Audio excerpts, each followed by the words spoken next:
Episode 81. Let's have some fun.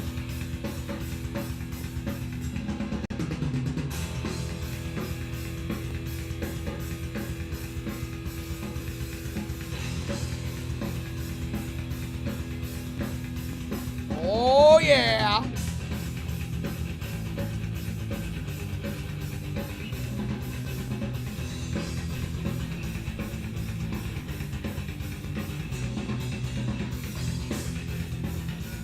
Yeah, let's do it.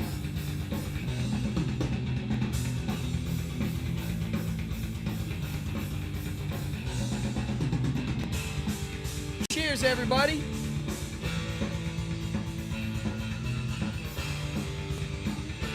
Happy Monday. All right. 1 second. Come on in.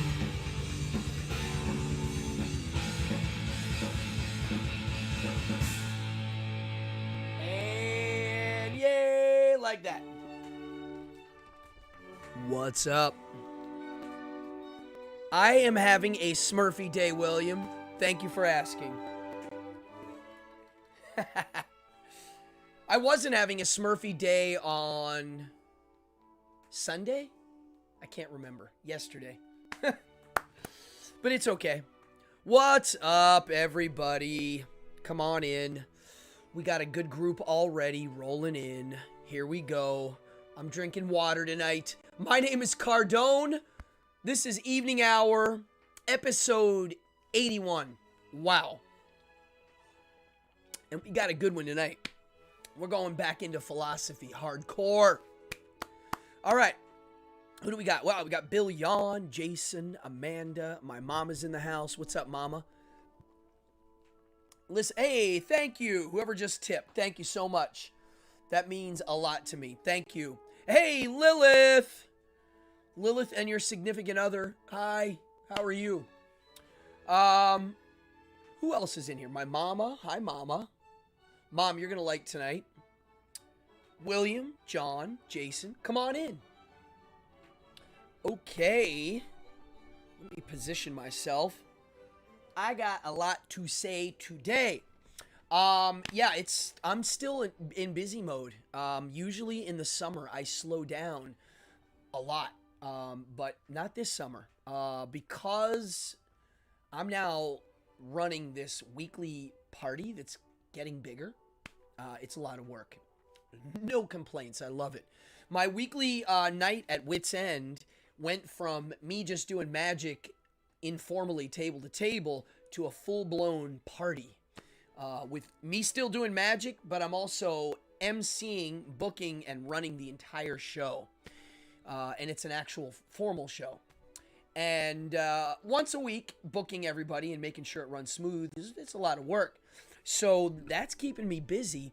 But I love it. It's great. It's a dream gig. I get to design a party how I want it. And we keep making it better. So that's how I work. I like to constantly keep improving. I know a lot of you are like that too. Hold on here. What's going on with the chat? Yeah, my chat got wonky. Yeah, the chat games are all working. Back to normal. What else did I have to say? Oh, yeah, so I did my weekly Thursday. Very successful. It's starting to sell out 2 weeks in advance. Yeah. There's always kind of standing room. If there's not, and you know me, I will get you a seat of some sort or standing area. But if you want to sit at a table and party, you need to reserve the table. And I believe the table fee is going to start to go up because it's going to get a little exclusive. Totally cool. But the standing room area is actually pretty cool too. And after the show, it just becomes a giant party. So thank you, Lanny. I actually own an original version of this shirt from the 80s that I do wear occasionally. Mostly when I get like weird modeling gigs, I whip it out because people are like, wow, that shirt's ancient. It's like a 30-year-old shirt. This is a newer version, but I love the imagery. And I love the band. Any Cramps fans out there? Major Cramps fan. What else? Oh yeah, yeah. So then Saturday I had a job in the Hamptons, and if anybody's ever been out there, it's absolutely beautiful. It's its own thing. It's very, what's the word? It's got a New England vibe. Um, Wit needs a live webcam. Oh my god. I don't know about that. Might get a little wild there sometimes. That would be funny. Wow, good idea. Let me suggest that. At least in a certain area. You know what? I'm going to write that down. Thank you, John. What if we had a webcam in an area that everybody knew was the webcam area, so when you went over, you could, like, comment? I'm going to look into that. Live webcam area at Wits. I'm literally going to write this down. This is how I work. I pay attention to little details and then make them happen. Here we go. I'm going to write live webcam at Wits. Yep. It's got to be in an area where people kind of know, because people do get wild there. It's definitely one of those Vegas-y places where whatever happens in Vegas stays in Vegas. It's one of those joints. So I don't know if it'll work 100%, but maybe in a certain area. That would be really cool. Oh, yeah, Amanda, you were there. You saw how wild it gets. Come back. You got to come on a normal night when it's not so crazy, Amanda, with your friends. Because there, it was just a mob scene. I couldn't even talk, let alone... Yeah, she came, and who else came? One of my other viewers came. I can't remember anymore. So then, yeah, so I'm in the Hamptons on Saturday, and I was there to do a fundraiser for a cancer research group, Waxman Cancer Research. Big deal, big 300-400 people in a tented, catered auction. I was the walk around guy, mingle, and then I was in the VIP tent. They had their own tent, and then I went there. I know, you got to come on a normal night so we can, like, hang and do the thing after. And so then, this event I did, it was one of those star-studded events. They were, like, TV movie people there. Some NFL players. You know, people that live in Hamptons. People that live in Hamptons have cashola. It's one of those places. Wit was hanging with my friends. Oh, was he? Yeah, good. Wit's a good guy. So, yeah. And then Sunday, I woke up, and there were surfing waves. Oh, there were surfing waves all weekend, and I really couldn't take advantage of it because I was so busy. And then Sunday rolled in, and I got a migraine. Now, I don't get them all the time. 5 times a year, 4 times a year. When I get them, I'm out. I'm out of commission. I can't. I got to lay in bed and not move around, close my eyes. Yeah, who knows what it is. I was probably dehydrated. I didn't eat well. And that's going to tie into my show in a minute. What happens when I get busy. Another thing I wanted to point out to all the people watching, we were watching outer space stuff the other day. The Virgin guy flew into space with his friends. Now we have privatized space travel. Pretty cool. We did live to see some science fiction stuff. But what I can't believe, my needle's dirty. Don't like it. How did it get dirty so quick? Anywho. What I didn't know was this. In the 70s, the Soviets landed a probe on Venus. I think like 4 times. It actually landed, took a photograph of Venus, and made a sound recording and transmitted it back. Not kidding. Look it up.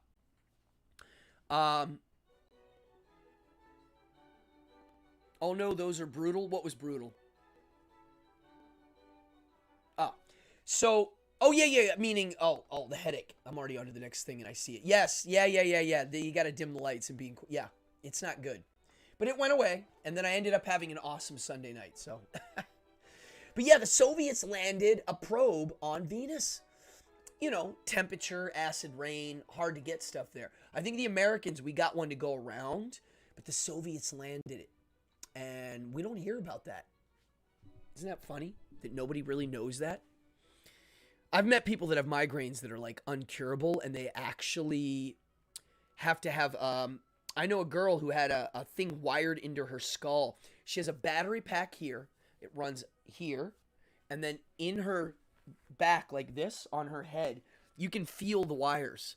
And somehow she has a remote control separate that controls the thing in her skin that zaps the inside. It's pretty serious.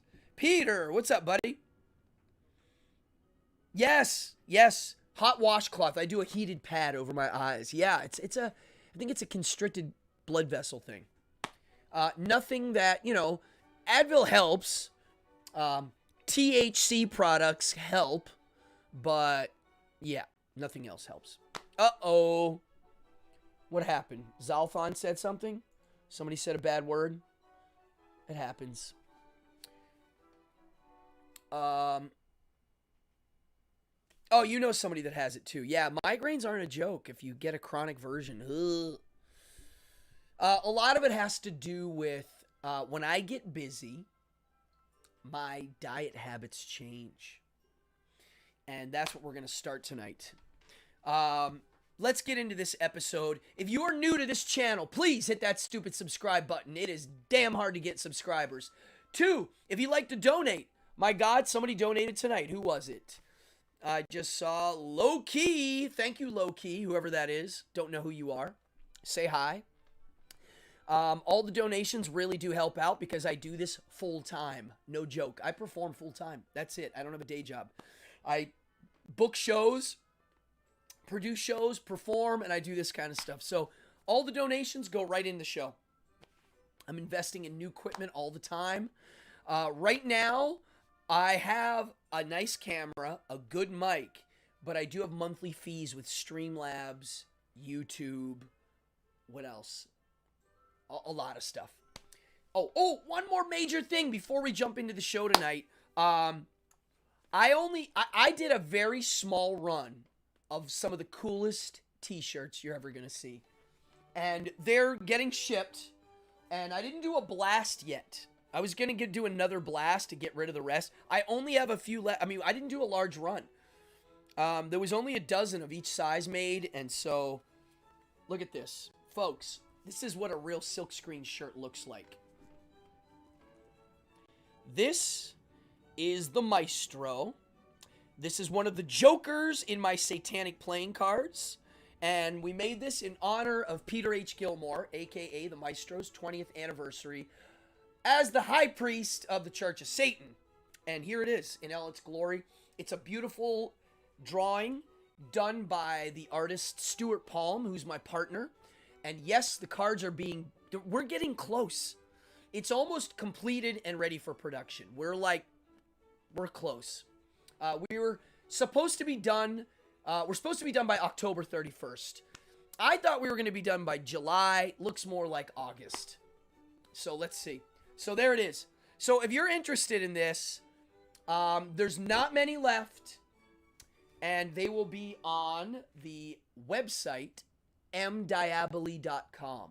The letter M, Diaboli, Diaboli.com. The link is in the description as all the other things.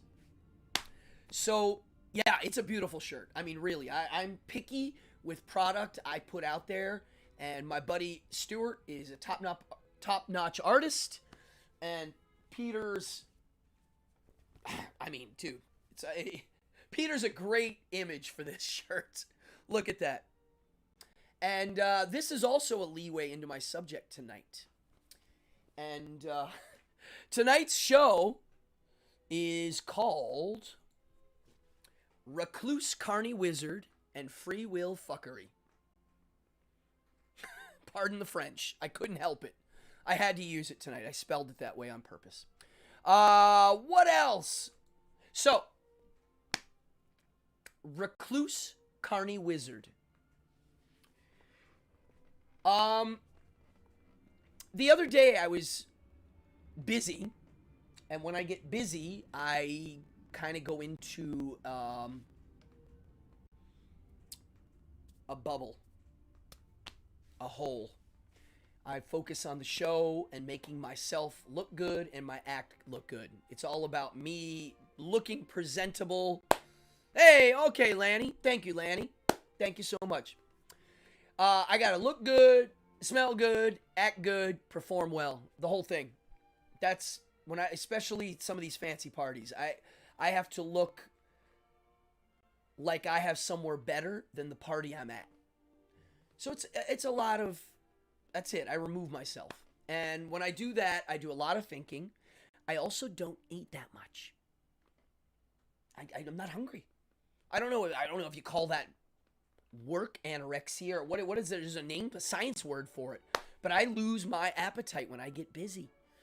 I get kind of wired and hyper and manic and excited, focused, and my diet is not that good. I mean, I'm just not hungry. There are times where I'm very hungry, but I gotta be honest. People think, how do you stay skinny? I just never had a big appetite my whole life. I never have. Even when I was really little, my family would want me to eat. My mom's in here. She'll tell you. I never ate a lot. I don't think my mom eats a lot. Actually, come to think of it, my parents don't eat a lot. Both parents never ate a lot. My grandparents ate a lot of food, especially my mom's parents. Yeah, they did. But I didn't. And while I'm in this state of thinking, I started thinking about the wizard archetype.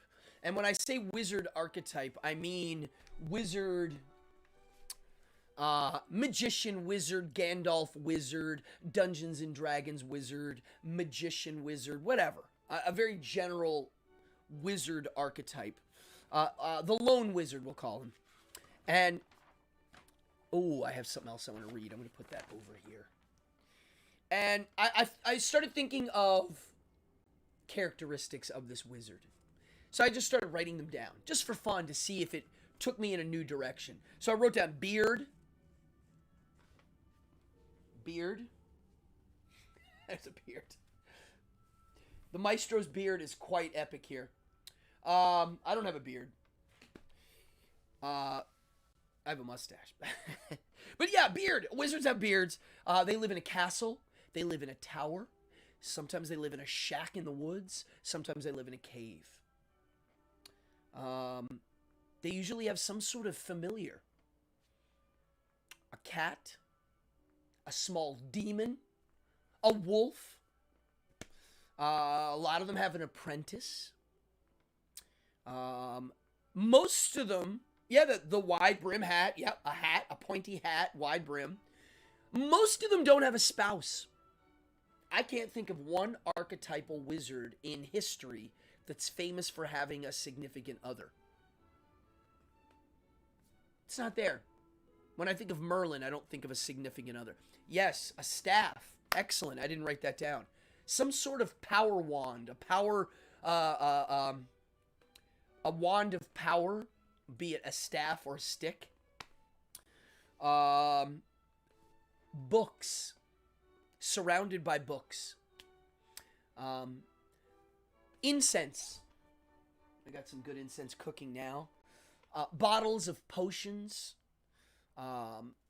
Places to experiment. The other thing is they seem self-reliant. They also, it says here, I wrote down, they put themselves in dangerous situations to learn. So they're willing to risk their lives for betterment of knowledge. Alone, abstinent. You don't really hear of wizards partying with the other sex too much. Now, I'm thinking of a male wizard right now, my archetype. That doesn't mean it's not a female wizard of sorts, a witch of sorts. I'm putting them all in one category. When you think of a female witch, all of these apply. Maybe not a beard, but a hairy wart. But yeah, alone. You don't think of a significant other.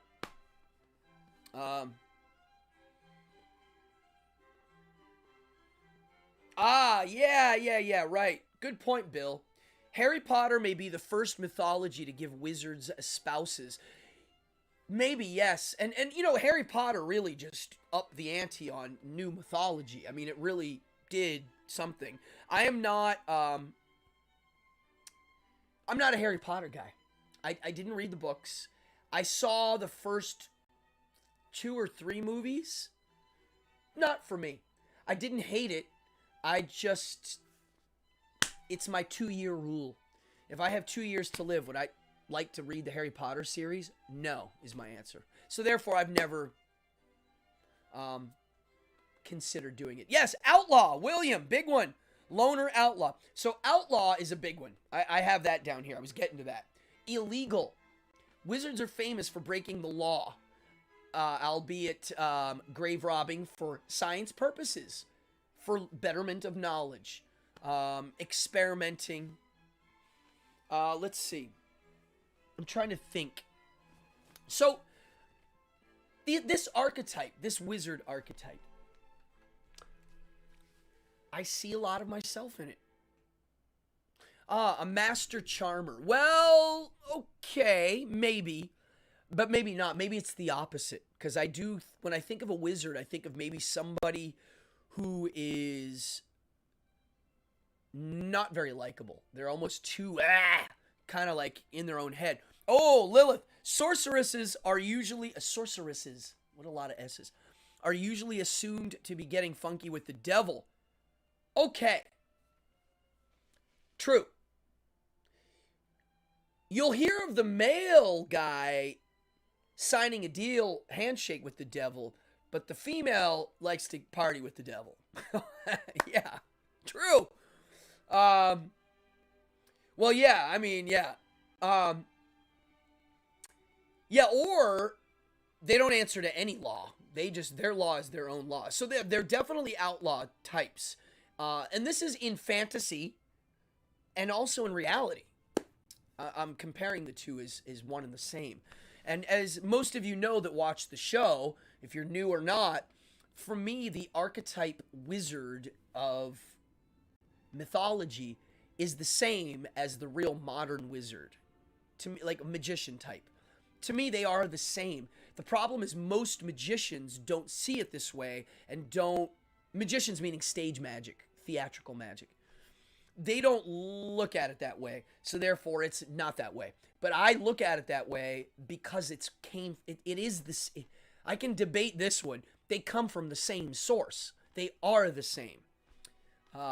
So I'm trying to take this in as a whole piece. Now, the thing I want to focus on is why are they separate? Why are they alone? Why have they moved themselves off the radar? Yeah, well, yes, Joel, yes, I'm sure there's the sexist stuff in here of why some of these are the way they are for the men and the women. Yeah, clearly. Old school sexism at its finest. But the female sorceress, sometimes I guess we can think of her as above that. She's the one that takes advantage of the man, not the other way around. So, I guess it could swing both ways. Sensory manipulation. That's what I do. That's my job. This is a great episode because everybody has something to say, and that's what this show's about. This is why I do this show. Makes it easy and fun. So reading philosophy and the philosophers, you'll hear them talk about this too, of what happens when you go below the surface and start learning philosophy. You start to separate from the herd.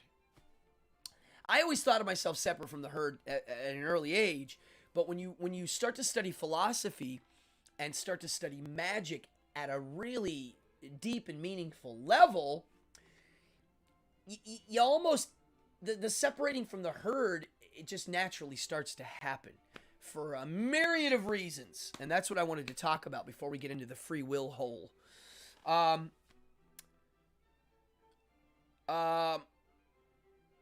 So Seneca, the philosopher who I'm obsessed with, he thought it was a good idea to remove yourself from the masses. Well, that's what it is, Joel. He just said it. Being around people takes too much time and energy from the pursuit of knowledge. And when you're hanging out with the masses whom don't get anything from studying these virtues and this knowledge, you can't share it with them. So it's a little frustrating.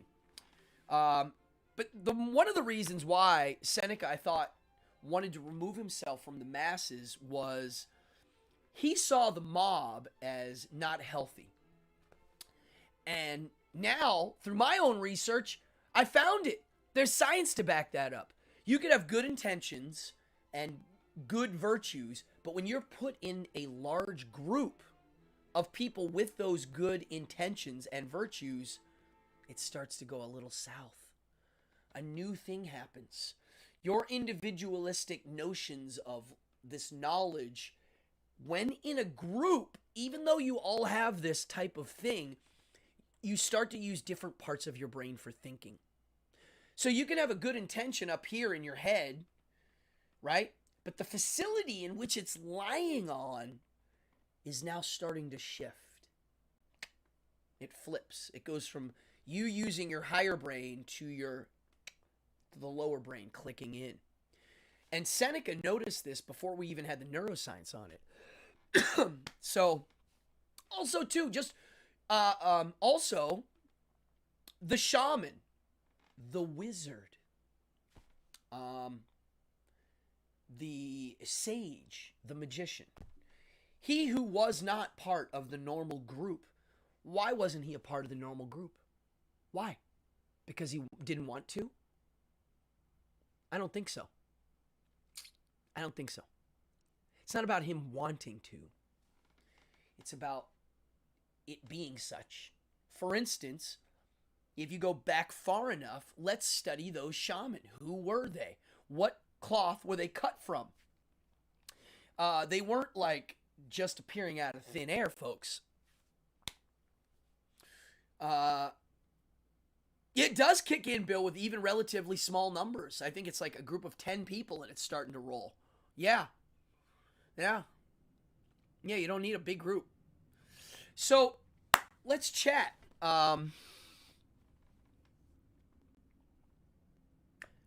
Removing yourself. The guy that did that, maybe he didn't remove himself. Maybe he was kicked out. Maybe he wasn't able to participate like everybody else. So when I always tell the story of the shaman, I'm always bringing up that, yes, we have people born different. Clearly different. Imagine in Africa, the first baby born in a group, a village that was albino. I mean, really. When a white guy's albino, it's like, you see it. But when an African American guy's albino, wow, it's an amazing thing. It's beautiful looking. I love it. I always thought albino people were really fascinating. But imagine 100,000 years ago what it was like. What about the guy that was born without legs? Now, some cultures would kill these people because they weren't helpful.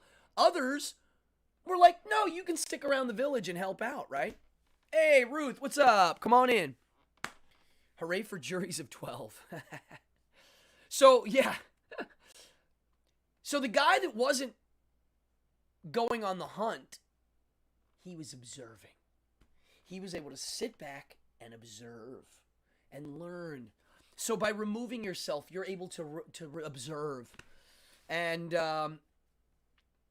seek out others who you can chat with and share your knowledge. Most people, when hit with a philosophical question, go right into the cognitive dissonance mode. It hurts. Thinking doesn't feel good.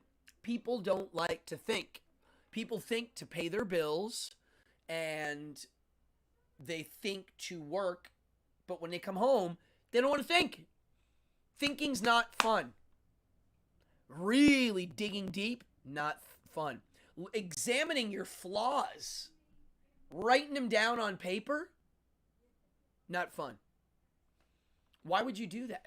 What if I was like, you're going to go to confession every day, right? Sounds bad. You're going to go to confession every day with yourself and force yourself to do it. Oh my God, that's like the worst thing in the world. So, well, people don't like to be observed. Yeah, I don't think they do. Do they? That's a really interesting thought. Huh. Hmm. Interesting. Entertaining musician who hates large groups. Yeah, I mean, I like large groups when I'm the guy entertaining them. I do too, but I don't like it when I'm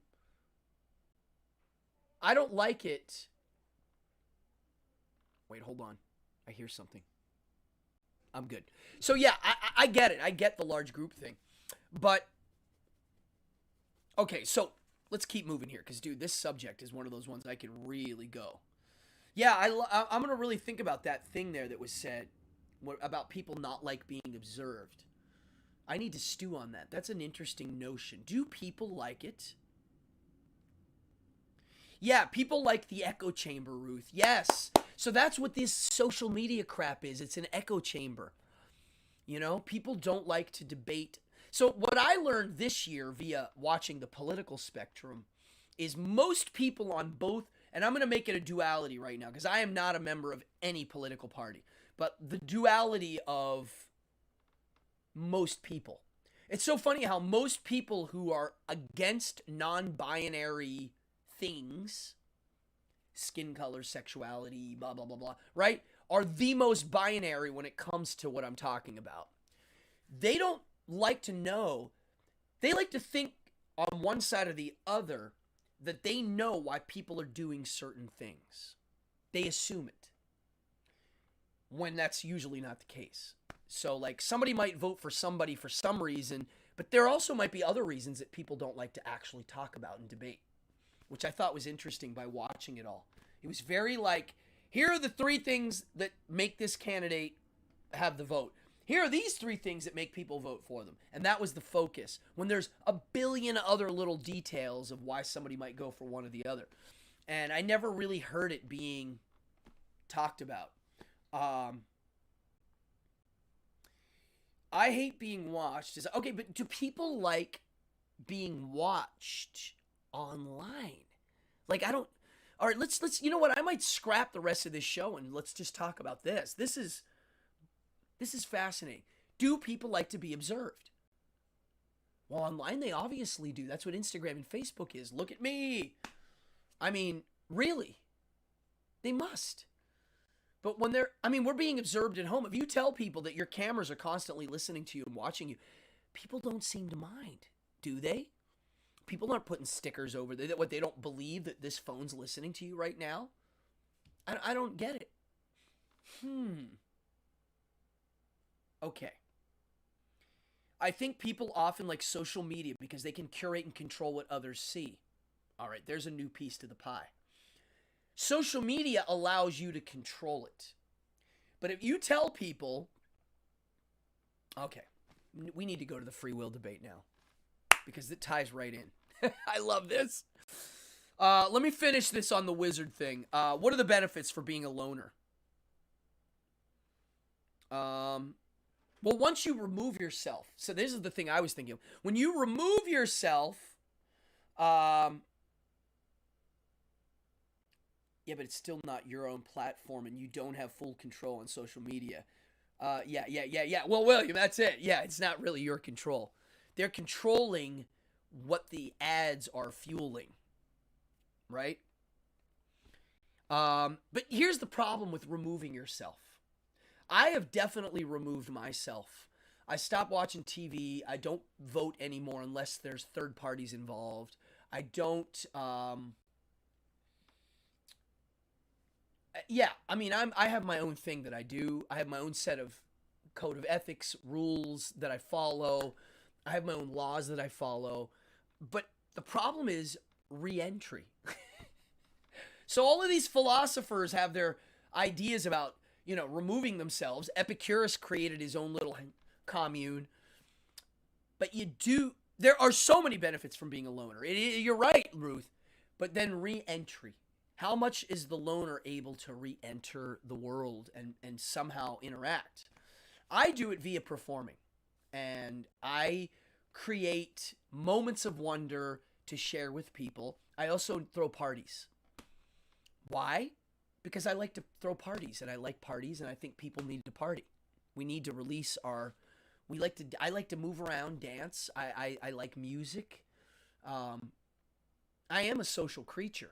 I am. I love loud music. I love punk rock. I love freaking out to live music. I also like live jazz. I also like talking to people. One of my favorite things to do is to find a stranger and go down a philosophical hole. It's one of my favorite things to do. I did it the other day. I met some dudes standing outside the hotel, and we just started going, and it ended up going to philosophy. The other thing that you get from being a loner is if you've created your own reality by yourself, filled with exciting things you love, at least for me, it's easy to get out of bed in the morning. Why? So I was telling this to somebody the other day. They were like, no, there's no way I can get out of bed. I go, yeah, because your belief is that it's bad. My belief about getting out of bed is that it's the greatest thing in the world. I treat my mornings like 8-year-old Cardone Christmas morning, waiting for his Godzilla toy under the tree. You remember when for those of you that did Christmas, Santa Claus Day, you remember waking up in the morning or trying to go to bed. It was hard to go to bed, but easy to get up. Santa came, right? I treat every day like that. I pretend Santa's here. Well, to me, Santa Claus now is the books. To me, when you separate yourself, you're able to control those things more. You're able to program that day a little better. Now, on the note of free will, not all of us are able to do that. And there's a reason. And I can't sit here and tell somebody their exact reason of why they can't get out of bed and never will, and they'll be like that for the rest of their lives. But there are reasons for such. And, alone time is where you really dig, you know? Oh, yeah. Certain data does listen. So check this out.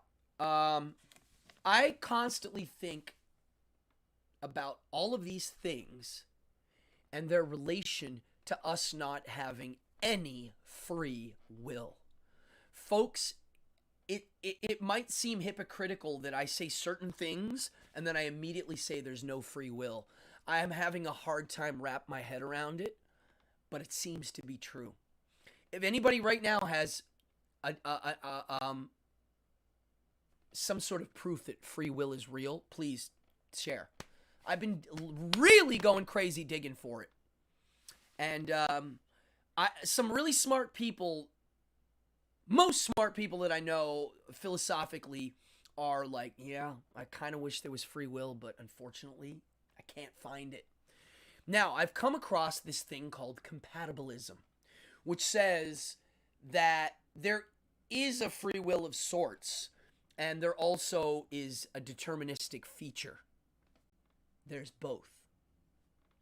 And I think I finally understand what they're talking about. The problem is, it ain't free will. And that's what I wanted to talk about. So, if you're going to get a headache on this one, here it comes. First of all, before I want to get into this notion, let me put this here. I don't want to lose my notes today. Free will is an illusion. And the more I study it, the more it's clearly an illusion. I mean, really, my life's work has been studying this kind of stuff. And I've discovered that deities are an illusion we create. They know where it is in our brain. It's measurable now. And another one is the notion that we have a choice. Now, I know what you're thinking. What do you mean I don't have a choice? Okay, here we go. You ready for this?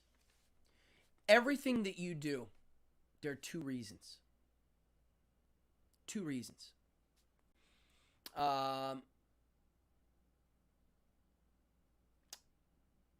Because you're forced to.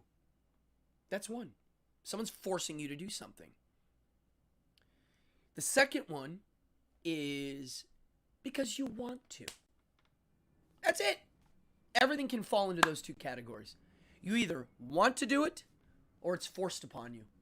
A or B. Now, would we all admit that being forced to do something is not free will? Clear as day. Now let's go over to the other one. Will we all admit that if you want to do something, it's your choice? Right? Well, it's not what I'm looking. It's not what I'm finding. How about this? The free choice is called libertarianism, which is not to be confused with libertarian as a political party and philosophy. This is completely different. Libertarianism in philosophy is the ability to do otherwise. That's it. Red M&M, green M&M. Libertarianism. You know what? I don't like red or green. I'm going to eat the red. Free choice, right? Freedom. Free. Well, here you go. You ready for this? If you want to do something, there's actually no free will there either. Yeah, there it is, Joel. Why does someone want to do something? Yes. Okay, here it is. You can't choose what you want. You don't get to choose it. Here it is. Can you choose to want to punch your mother? Right now, you don't. Mom, my mom's watching. I do not want to punch my mom. I do not want to punch my mom. I don't want that. Why would I want to do that? I love my mama. Now, can I choose to want to punch my mom? Absolutely not. I can punch my mom, but I cannot choose to want that. I would never do that. Now, if somebody's like, if you don't punch your mom, I'm going to push this 8-year-old off the cliff, your son. Then I push my mom. Or punch my mom. Not push. Sorry, mom. But then, okay, so if I punch you, that means I was forced to save someone's life. You see? So I can't choose to want to do that. Just like you can't choose to believe in something. Meaning, that doesn't mean you can eventually do it. But look. Santa Claus. Loaded gun to your head. Believe in Santa Claus or I'm going to kill you. Huh? If you don't believe in Santa Claus, I'm going to shoot you. Okay, I believe in him. Santa Claus is real. If they could look into your brain, they would see that you don't actually believe that. You can't want to believe that. It's never going to happen. It doesn't work like that. When I realized this, it kind of messed me up, this whole, like, you can't choose what you want. Let me read this.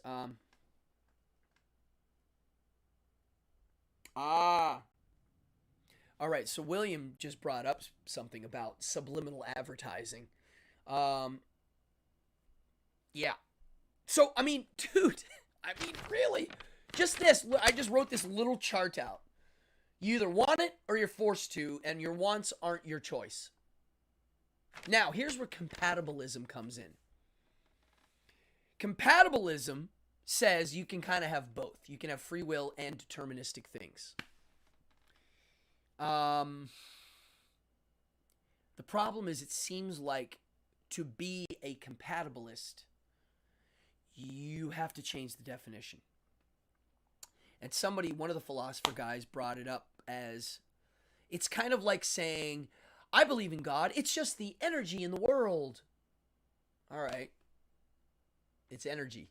It's kind of a different way to look at it. It's like, when I think of God, I think of a deity, a man floating in the sky. That's what I'm referring to.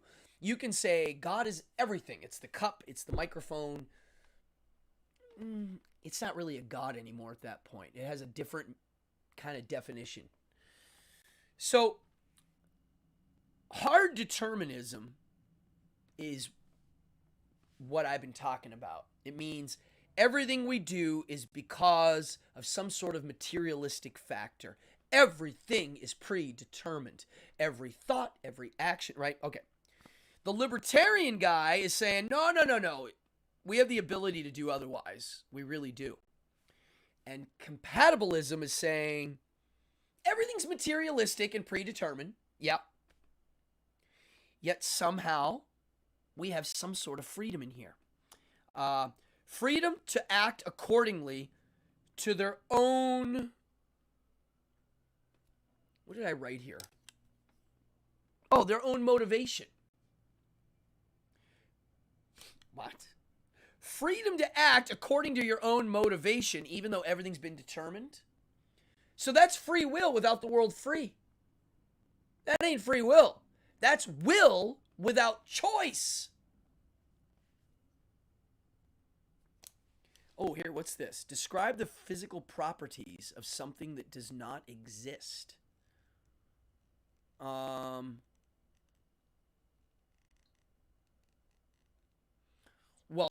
it's nothing. But nothing's something, isn't it? Because without that, we can't do math. Right? Nothing, the zero, the nothing makes math happen. So it's something. Okay, here's another one. Describe the physical properties. Okay, so Lazarus, you just brought up a philosophical point where the idea is the reality, not the actual reality.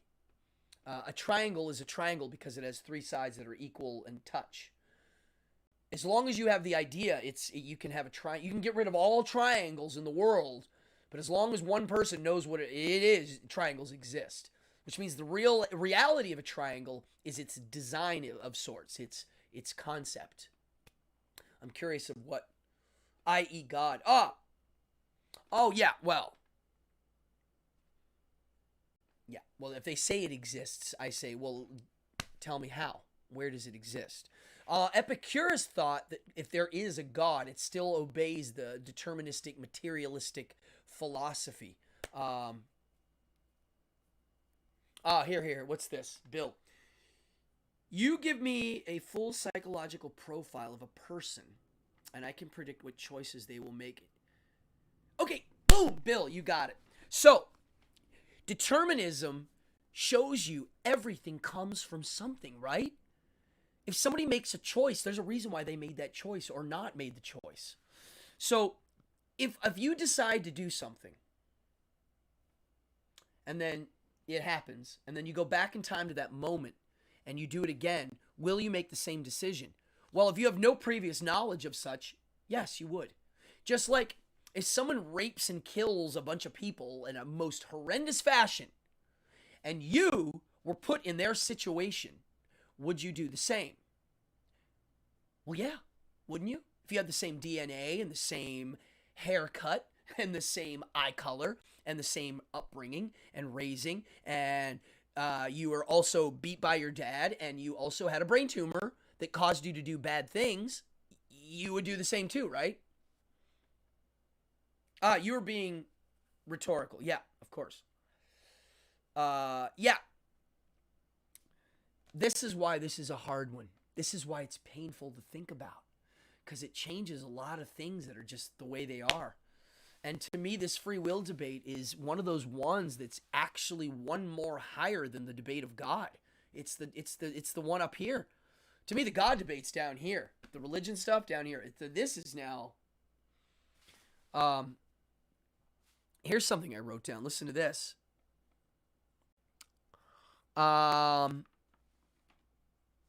So the libertarian thought, the idea of a free will, it doesn't match any physics.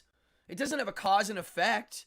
And they're saying that there's an event causation, meaning no physical events can happen without any other physical event doing it. You know, it's got something before it, right? Meat computers. Yeah, that's what I think so, yeah. Here we go. Now, they'll say there's an agent causation, the free will people, the libertarian thinkers. An agent being propelled by a mind can cause a whole chain of causality that wasn't caused by anything else. That's bullshit. That is not real. They're trying to say that your thoughts can come from nowhere. That's not true. That is not true. There's something that comes before it. There's a history. The spark is happening in here, inside, that grew on Earth in a certain condition and was data collecting the whole time, certain data.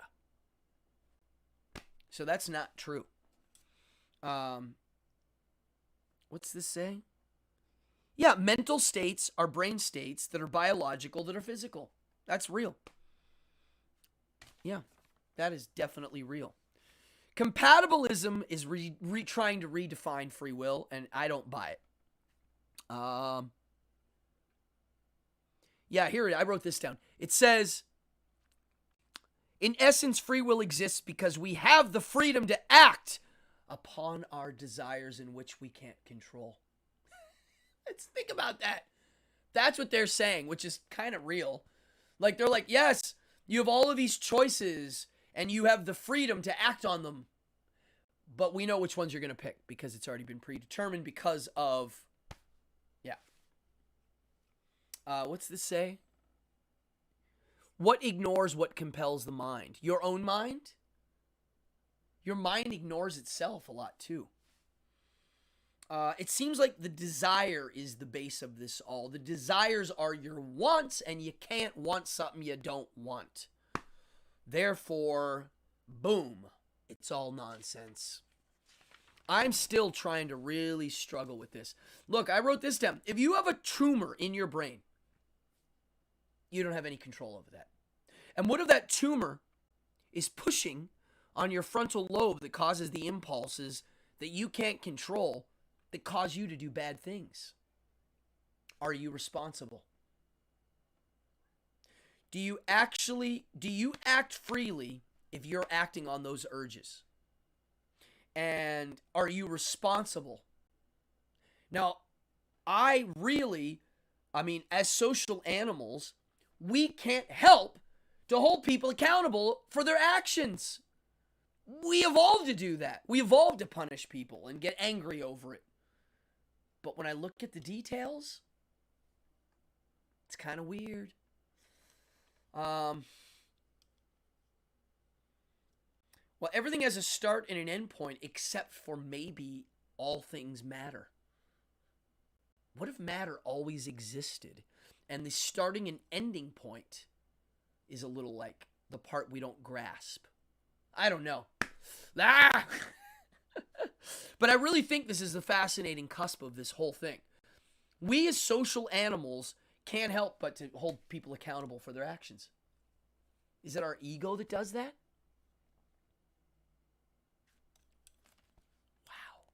Wow. I gotta write that down. I just had an epiphany there. Our ego doesn't like the fact that we don't have control. Therefore,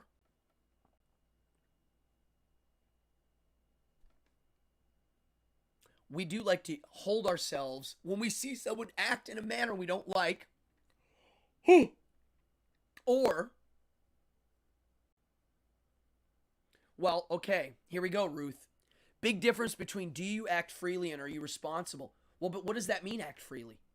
What does that even mean? That's the problem. If everything that you want you can't control, that's it, done. Doesn't make any sense. Condemned to freedom. Yeah, but how come some people are responsible and other people aren't? See, this is where this debate keeps going. Yeah, well, there are people that are responsible. They were born that way. I mean, I was born with the notion of wanting to be responsible. I know people that were literally, their DNA is not the opposite. That's just the way it is.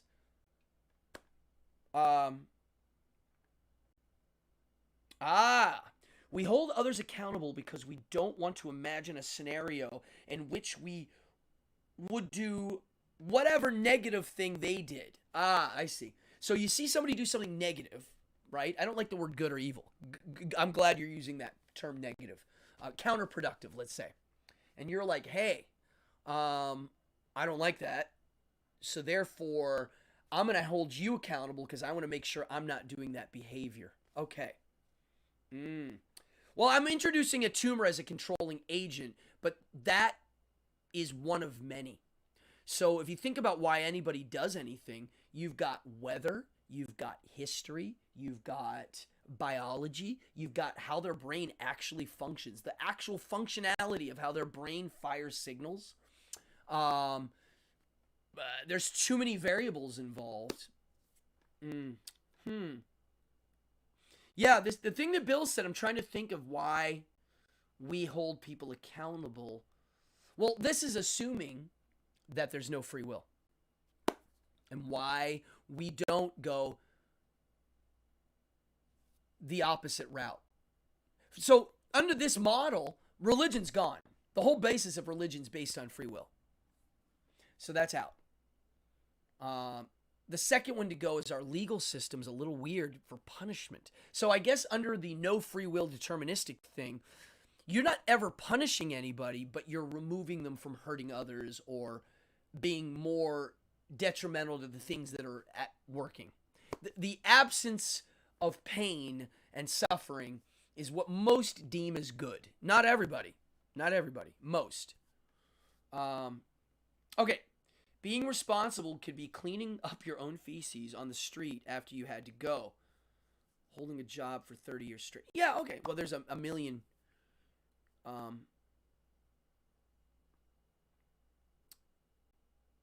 Responsible according to whose standards? Wow, this is a great one tonight. This is really fun. If you look at the physics of responsibility, you cannot escape the consequences of your own actions despite any objective means of punishment. Well, again, that's why certain people, even under the threat of punishment, still follow through. And why do certain people do and why do certain people don't? There's a reason. None of this has no reason. Everything has a reason. Held responsible. Interesting. I'm going to write this word responsible down and go over it again in its relation to this free will thing. Because the way I examine the free will thing and what I have learned, well, first of all, the fact that people get mad when I point out some of these things about free will not being real, to me is a little bit of where it shows that it really is that way. And it seems like what we're talking about is really the key to a lot of things. A big one. A big one. One of the biggest keys to opening a lot of things. So under this model of, wow, nothing, I have no control over anything. What do? Well, I just do what I feel is right for me. Me, myself, and me around me, and my house, my town, my community, my city, my country, my planet. I try to make a decision based on what I feel is right under those situations. Me, that's what I do. Yes, good, Joel. That's what I have to say. Now, coming from a wizard point of view, the separate from the herd, and this is where I'm going to tie it together. That guy was able to observe, and not only is he able to observe, I can't wait. I'm going to write that down. Yeah, moral development to me is really great because there is a biology to it, for sure. Yeah, who wrote this book that you just said? Oh, Kohlberg. How do you spell it? K-O-H-L. Kohlberg, moral. Develop. Cool. All right. I'm going to look that up. So, tell me your thoughts on this. This is some of my magic theory. And when I say magic theory, I'm literally talking about real magic and stage magic. They're the same. They have some different nuance, but in essence, there's a similar trajectory. Being able to observe human behavior and studying it, you start to be able to predict. I literally get to do the same magic trick over and over and over again for the same group of people. Yay. Okay, here we go. The perception of reality. Yes. Okay. I love it. Your life freedom is the responsibility of your will. Interesting. Yeah. Okay. This is so fun. So, Okay, here we go. Being able to observe. The guy who separated himself from the herd, whether it be he was forced to be separated or he chose to be. Or he actually didn't choose it, but he thought he chose to be. He's able to observe. He's able to look around and start to predict things. I, on this weekend, did a magic show at a fundraiser where I walked around and did magic for a few hours, here, here, here, here. Mostly doing the same few tricks over and over to different people, but they're from the same kind of scene. And I've been doing that for my whole life.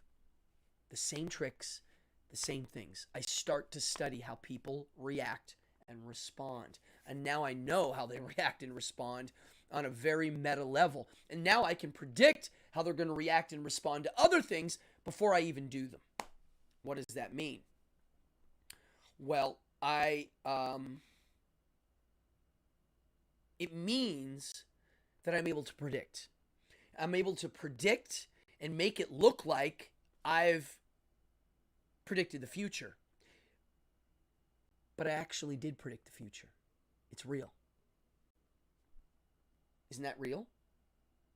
I'm able to see the trajectory of how people are thinking, moving, behaving. And on a meta level, on a very serious meta level, my God, it really works. It's like the weather. It's what magic is. It's if you study the patterns of how everything's going, you can kind of see where it's going to go. And I can position myself accordingly. I can capitalize on that knowledge. I can share it in a manner with other people how I frame it. I get to frame it for them. And if I do a good job at framing it, they're going to look over my shoulder and start looking over my frame. To me, that's what a real wizard does. And by separating yourself from the herd, you really can start to learn the nuance to what that is. And I do it via magic shows, but I also use it in my life via symbolism, metaphor, and rituals. I do the same. It's like this. It doesn't matter.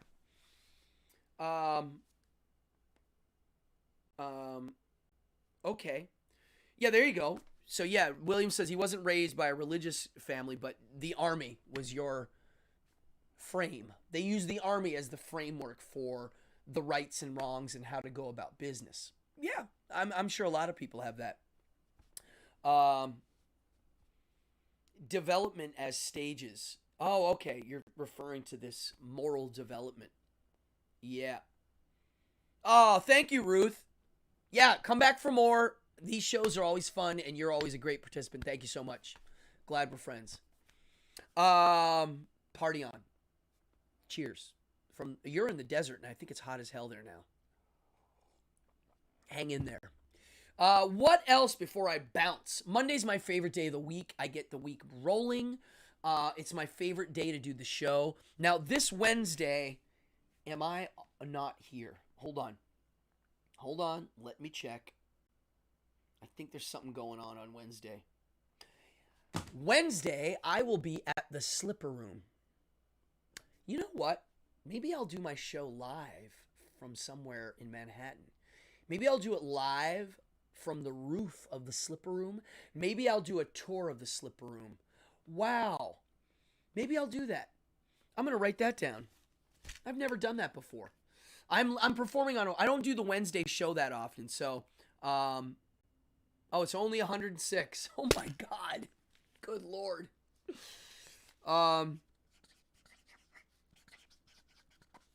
Yeah, maybe I'll do the Slipper Room. Maybe I'll interview James, the owner. Let's see. Because I can broadcast live, but I can't do the bells and whistles. Yeah. So yeah, if anybody ever wants to see my shows at the Slipper Room, let me know. Sometimes I can get a ticket. Not always. Sometimes I can get a couple tickets. But, other than that, I recommend making a reservation there. I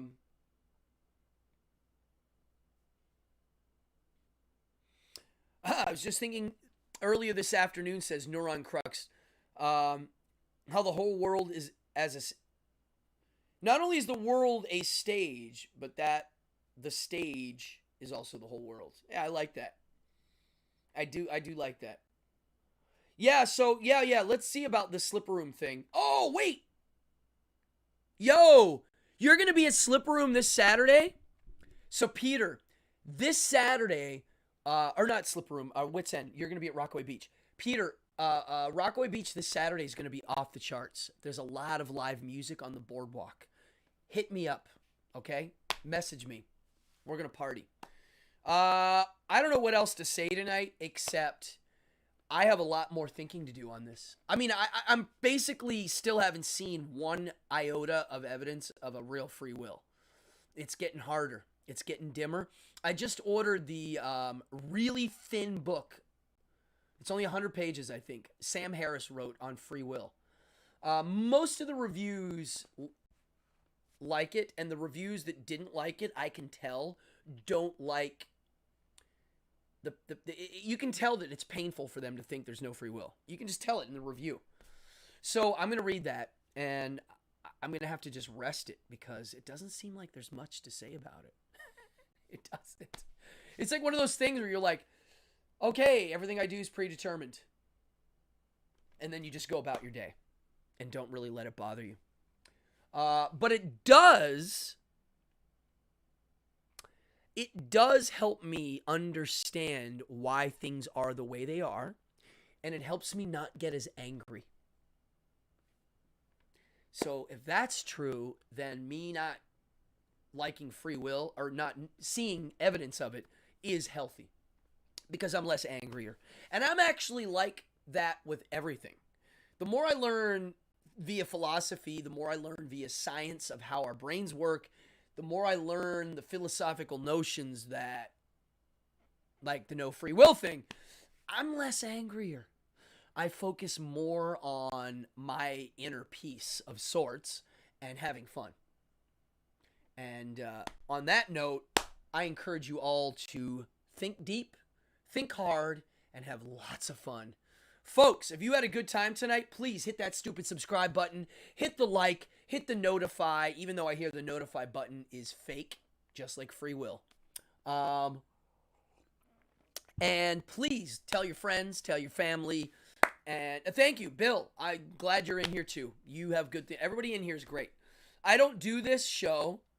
Being less neurotic is always good. Always good. And I think learning helps you. Yeah. Dan P., you're late to the party. You got to watch this episode. It was one of my favorite ones. If you're just jumping in here, please go back and watch this. I think you're going to like it. It made me think. It made me go. That's why I'm like, I got to go do work on some of this stuff. That's why I do this show. It helps me too.